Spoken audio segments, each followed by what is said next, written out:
Salam Bapak Ibu, Saudara dan Saudari, sahabat-sahabat garam dunia yang terkasih.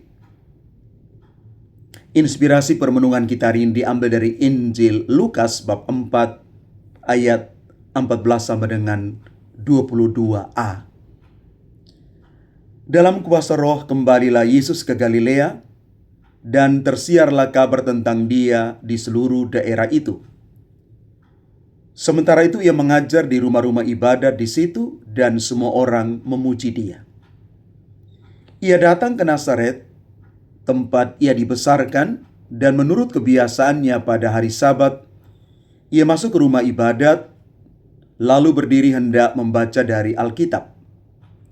Kepadanya diberikan kitab Nabi Yesaya, dan setelah dibukanya ia menemukan nas yang berbunyi, "Roh Tuhan ada padaku, oleh sebab Ia telah mengurapi aku untuk menyampaikan kabar baik kepada orang-orang miskin, dan Ia telah mengutus aku untuk memberitakan pembebasan kepada orang-orang tawanan dan penglihatan bagi orang-orang buta, untuk membebaskan orang-orang yang tertindas, untuk memberitakan tahun rahmat Tuhan telah datang."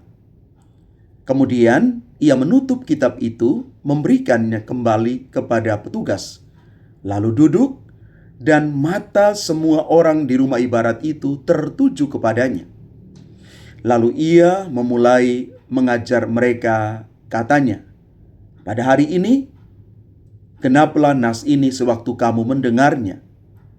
Dan semua orang itu membenarkan dia, dan mereka heran akan kata-kata yang indah yang diucapkannya. Hari ini, nas ini telah tergenapi. Perikop Injil hari ini merupakan momen penting di awal karya pelayanan Yesus. Setelah dibaptis dan mengalahkan pencobaan di padang gurun, Yesus kembali ke Galilea dengan penuh kuasa Roh Kudus. Ia memulai misinya dengan mengajar di sinagoga-sinagoga, dan akhirnya Yesus tiba di Nazaret, kampung halamannya sendiri.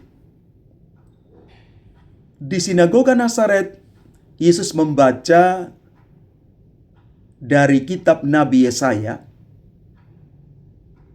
bab 61 ayat 1 sampai 2, yang merupakan nubuat tentang Mesias yang diurapi Roh Tuhan. Kutipan itu berfokus pada misi pembebasan, yakni memberitakan kabar baik kepada orang miskin, pembebasan bagi para tawanan, penglihatan bagi orang buta, kebebasan bagi yang tertindas, dan tahun rahmat Tuhan, tahun Yobel, masa pengampunan dan pemulihan. Kemudian Yesus duduk. Duduk itu posisi mengajar yang berwibawa, dan dia berkata, "Pada hari ini, genaplah nas ini sewaktu kamu mendengarnya." Ini adalah pernyataan berani. Yesus menyatakan dirinya sebagai penggenapan nubuatan itu. Dialah Mesias yang dinantikan. Awalnya orang-orang heran dan terpesona dengan kata-kata yang indah yang Yesus ucapkan. Namun di ayat-ayat berikutnya, mereka mulai ragu-ragu. Bukankah ia ini adalah anak Yusuf? Mereka sulit menerima bahwa Yesus yang adalah anak tukang kayu dari kampung mereka bisa menjadi Mesias. Bapak Ibu saudara-saudari terkasih, Yesus adalah penggenapan janji Allah. Nubuat Yesaya yang berusia ratusan tahun digenapi pada hari ini.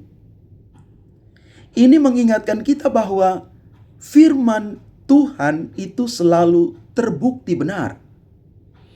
Janji-janji Allah dalam hidup kita tentang pemulihan, penghiburan, dan keselamatan juga dapat digenapi hari ini saat kita mendengar dan percaya. Maka sebenarnya misi Yesus adalah satu misi pembebasan holistik. Yesus itu datang bukan hanya untuk orang rohani, kepada orang-orang benar, tapi untuk mereka yang miskin, yang tertindas, tawanan dosa, dan buta secara rohani. Injil itu adalah kabar baik bagi mereka yang terpinggirkan. Sebagai para pengikutnya, kita dipanggil untuk melanjutkan misi Tuhan ini, membawa harapan bagi yang putus asa, kebebasan bagi mereka yang terbelenggu, dan kasih bagi mereka yang terluka. Dan Roh Kudus itu memberdayakan setiap karya pelayanan baik. Yesus tergerak dalam kuasa Roh. Kita juga sebagai orang percaya diurapi oleh kuasa Roh Kudus untuk melayani. Maka jangan bergantung pada kekuatan sendiri, tapi biarkan Roh Allah itu memimpin setiap langkah kita. Setiap karya pelayanan baik kita, dalam skala yang kecil maupun besar, kita mengandalkan kuasa Roh Allah, bukan roh kita sendiri. Sehingga pada akhirnya, kalau kita gagal, kita tidak lantas mempersalahkan orang lain, bahkan mempersalahkan Tuhan. Atau ketika kita berhasil, kita tidak menjadi orang yang sombong, orang yang angkuh, seolah-olah ini adalah karya kita.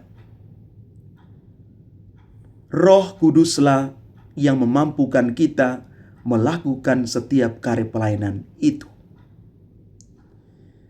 Maka jangan biarkan keakraban menghalangi iman kita. Maksudnya apa? Mari kita lihat bahwa orang-orang Nazaret gagal melihat kemuliaan Yesus karena mereka terlalu akrab, mengenal baik latar belakang Yesus.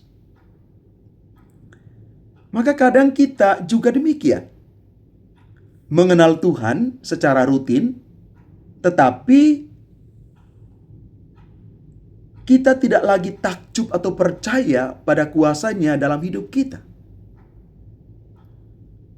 Mari kita melihat Yesus dengan mata iman yang baru setiap hari. Mata iman yang membukakan seluruh panca indera kita dan seluruh kenyataan hidup kita untuk melihat dengan mata baru bagaimana karya Tuhan yang sungguh menyata dalam seluruh hidup kita. Maka mari Bapak Ibu, saudara-saudari terkasih, saya ajak kita sekalian berdoa. Tuhan Yesus, seperti yang Engkau nyatakan di Nazaret hari ini, sabda-Mu digenapi dalam hidup kami. Urapi kami dengan Roh-Mu agar kami menjadi pembawa kabar baik bagi dunia yang membutuhkan pembebasan-Mu, bagi dunia yang terluka. Tuhan memberkati kita sekalian. Amin.